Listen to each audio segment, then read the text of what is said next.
Adiala jail का concept ये बना हुआ था एटलीस्ट मेरे दिमाग में, तो जैसे शेख रशीद साहब ने कहा एक बारी कि अडयाला जेल तो पार्टी हाउस है, उधर तो जाते हैं तो उधर मौज लग जाती है, उधर तो खाने आते हैं, तो ये वो, तो ये कॉन्सेप्ट चेंज हो गया ना एकदम से। नहीं, अब भी वही है। असल में जो इनकी जेल, ये ज़हन में रखें, असल जो जेल शुरू होती है ना, वो होती है रात को मगरिब के वक्त। अच्छा, मगरिब से लेके सुबह फजर तक। ओके। क्योंकि आप बिल्कुल आइसोलेशन में चले जाते हैं। उस आपके उस सेल को लॉक कर दिया जाता है। शेख साहब जरदारी साहब की अभी जो मैंने बात की, उन्होंने पहले भी कहा था और ये उनका कमाल है वो सर, ये भी पहले, और इसमें सवाल, दो सवाल हैं इसमें। एक तो ये कि जरदारी साहब जो हैं वो क्या वाकई में वो किंग मेकर हैं? वो जैसे उन्होंने ऐसी एग्जांपल्स दी हुई हैं, वक्त से पहले वो कुछ चीज़ें कह देते हैं, 2017 से पहले उन्होंने जो चीज़ें की वो 2-3 साल में सच हो गई। अब उन्होंने ये जेल का भी कहा कि 2 साल में जो है वो जेल आपसे पूछती है कि क्या हाल है, और अब उन्होंने कहा कि अब चीखों की आवाज़ें आ रही हैं 2 साल के अंदर। देखिए, ना जरदारी साहब एस्ट्रोलॉजर हैं, ना मैं एस्ट्रोलॉजर हूँ। मुझे याद है अच्छी तरह, बड़ी अच्छी तरह याद है, मसूफ वज़ीर आज़म थे। मैं एक टॉक शो में बैठा हुआ था, उसमें मेरा बड़ा पैशन था, मैं जाता था, बड़े शौक से जाता था टॉक शोज में। लेकिन जब बदतमीज़ी शुरू हुई फिर मैंने छोड़ दिया। मैंने कहा बस अब नहीं, कि मैं किसी को इतनी जुर्रत नहीं दूंगा कि वो मेरा गिरबान पकड़े जी। जब मेरे से बदतमीज़ी करे, मैं नहीं करूँगा। वो एक पीटीआई का बहुत बड़ा लीडर है सियालकोट का, वो मेरे साथ था, और जिसका शो था वो भी बड़ा मशहूर एंकर है। तो बात यही हो रही थी, तो मैंने उससे ये कहा था, उससे मैंने एंकर से कहा, मैंने कहा मैं इनको एक मशवरा दे जाता हूँ कि उतना बोझ डालें जो कल आपने बर्दाश्त करना है। मैं जो आज देख रहा हूँ, जो महसूस कर रहा हूँ, जो मुझे नज़र आ रहा है, अडयाला जेल से इनकी चीखों की आवाज़ पार्लियामेंट हाउस तक जाएगी। उस लीडर ने कहा जी कि आप मुझे डरा रहे हैं। मैं कहा मैं डरा नहीं रहा, मैं आपको समझा रहा हूँ। डराने में और समझाने में फ़र्क होता है। डराना ये होता है कि मैं तेरे मुंह पर थप्पड़ मारूं, मुक्का मारूं, ठुड्डा मारूं, ये डराना होता है जी। ये डराना नहीं है, ये समझाना है कि बंदे दे पुत्र बनो, उन्ना बोझ पाओ जिन्ना कल चुकना जाए। नहीं समझ आई ना? आप ताकत में होते हैं ना, फिर आपको अभी ये बात, ये लोग भी यही बात कर रहे हैं, ये इसका इसलिए क्या फंसे हुए हैं ना, अब फंसे हुए हैं, अब फंसे हुए हैं ना, फंसे इसलिए हुए। मैंने बार बार कहता हूँ यार, ये जब कहते हैं जी उसको निकालें, जी उसको वहां से, कैसे निकालें? मुझे वो तरीका बता देना कैसे निकालें। वो एक ही तरीका है, सुप्रीम कोर्ट उस सजा को या तो कंडोन करे या उसको आप टेस्टिफाई कर दें। देन आप एक काम कर सकते हैं बस, कि आप एक मसी पिटीशन करेंगे प्रेसिडेंट के पास। प्रेसिडेंट के पास हैं कि वो आपको कंडोन कर सकता, ठीक है। अदरवाइज हुकूमत के पास जुडिशियल पावर नहीं है। शेख साहब, ये लीगैलिटी से हटकर ये प्लीज़ सुनिएगा। अब जैसे एनालिस्ट हैं वो कहते हैं जी कि जहाँ पर जुडिशल सिस्टम कमज़ोर है, जुडिशल सिस्टम एग्जिस्ट नहीं कर रहा, जहाँ पर हुकूमत के साथ किसी किस्म का डायलॉग नहीं है, तो वहाँ पर फिर जो है सिर्फ डील होती है। फॉर एग्ज़ाम्पल अब जैसे सुहेल वड़ाइच साहब हैं, उन्होंने भी कहा जी कि इनकी इमरान खान साहब की डील तो हो जाए, लेकिन वो जो चाह रहे हैं जिस तरह की डील वो नहीं होगी। बिल्कुल नहीं होगी ना, डील होती है, ये बात ज़हन में रखें आप। जो भी करना है वो अदालत ने करना है। और जो एंकर्स की बात आप कर रहे हैं, मैं कहता हूँ ये अहमकाना, इंतहाई अहमकाना फेल है कि आप अपनी जुडिशरी को मिलाइन कर लें।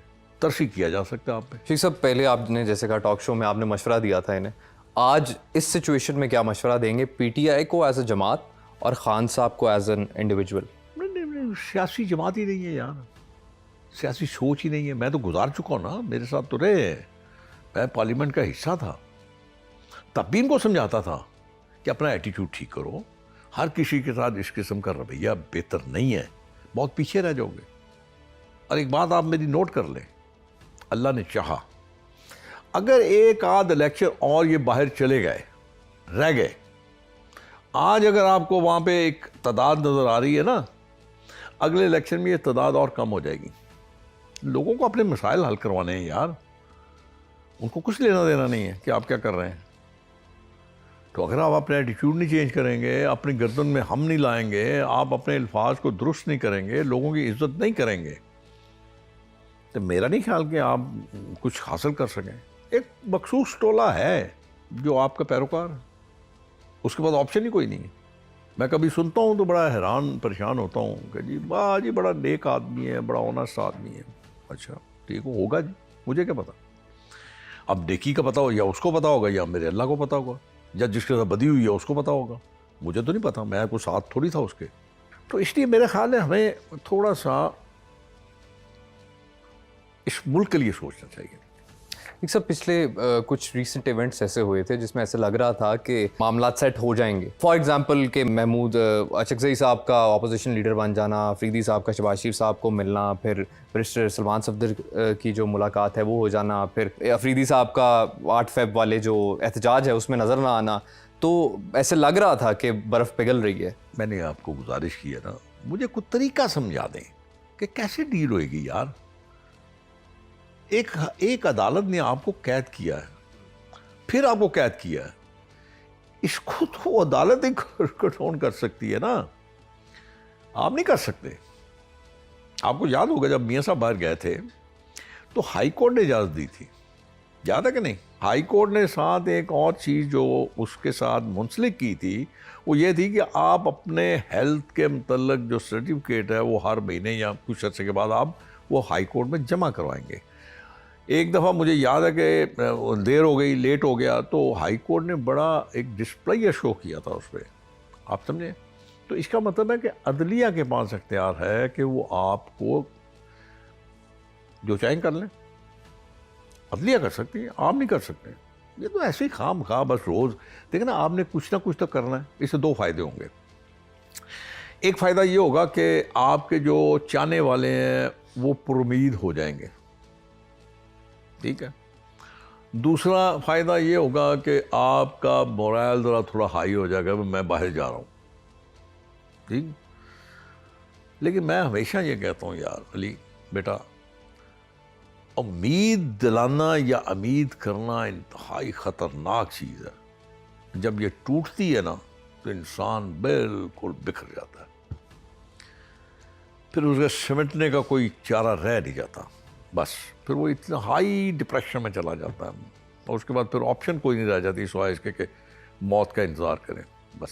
शेख साहब, PMLN में पुराना साथी जो है ना मियाँ साहब के, वो काफ़ी ज़्यादा जो हैं वो कॉर्नर लाइन हो गए या फिर वो छोड़ गए।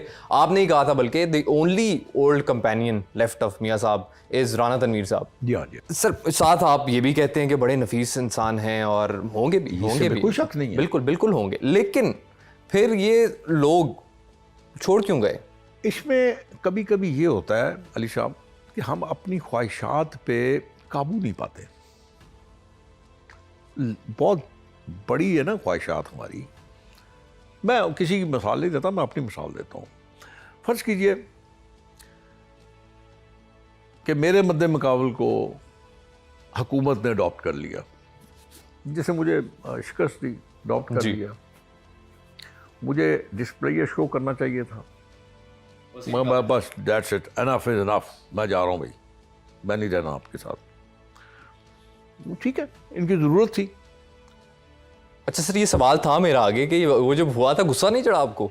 नहीं, आपकी तो तबीयत भी बहुत गुस्से वाली है। बिल्कुल नहीं चढ़ा, इसलिए कि उनकी ज़रूरत थी, वोट लेना था ना उन्होंने।